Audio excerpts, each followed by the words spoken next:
Hi, I'm Jacob Burt, and today we're going to be talking about the Roman calendar. The most advanced Roman calendar was called the Julian calendar. In 46 BC, Julius Caesar devised some brilliant reforms to the existing Roman calendar and introduced the Julian system. This established a year of 365 days, divided into 12 months, roughly based around the phases of the moon, with an extra day added to February every 4 years. Sounds familiar, right? That's because our modern Gregorian calendar is a direct evolution of the Julian calendar. Even our days have similar names. The Romans used Dies Lunae, Dies Martis, Dies Mercurii, Dies Jovis, Dies Venerius, Dies Saturni, and Dies Solis. The Romans named some of their 7 weekdays after gods, and others after heavenly bodies. These names evolved into their modern equivalents over time. The Julian calendar also had 12 months, just like ours, and again they sound very similar. They were Januarius, Februarius, Martius, Aprilis, Maius, Junius, Julius, Augustus, September, October, November, and December.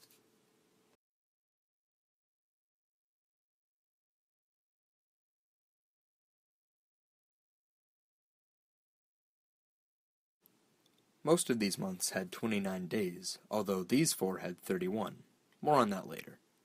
If you're wondering why October is the 10th month when Oct means 8, it's because September, October, November, and December were pushed out of the way to make room for 2 new months, Julius, which Caesar named after himself, and later Augustus, named for Augustus Caesar.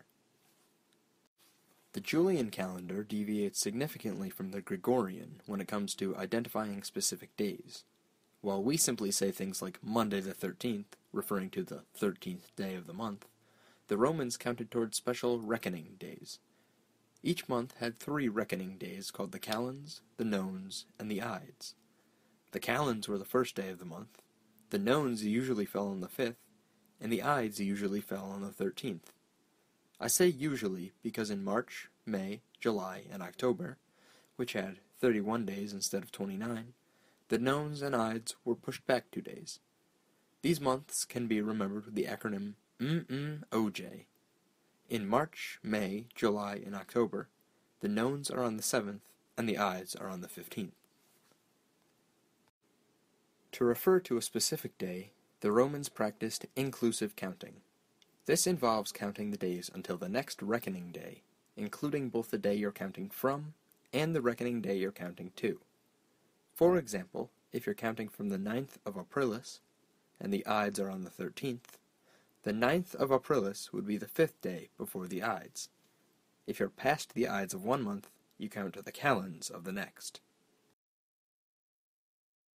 So, here's what we know so far. The Romans used a calendar with 12 months, like ours, and weeks with 7 days, like ours.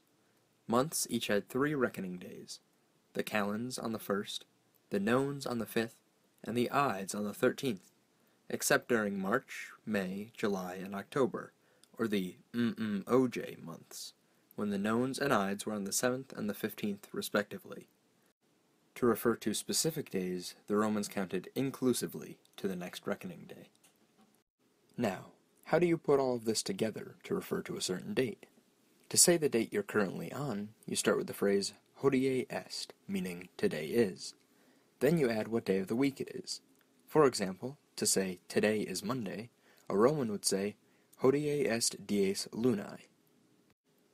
Next comes a comma, followed by the letters A, D, an abbreviation for ante diem, meaning on the insert numeral here, day before, insert the next reckoning day here. Then you write the number of days until the next reckoning day, counted inclusively, and the name of the reckoning day you're counting to, as well as the name of the month. The reckoning days and the names of the months are also abbreviated.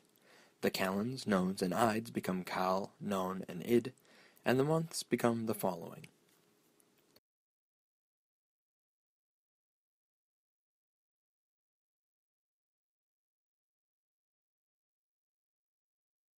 Created using Powtoon.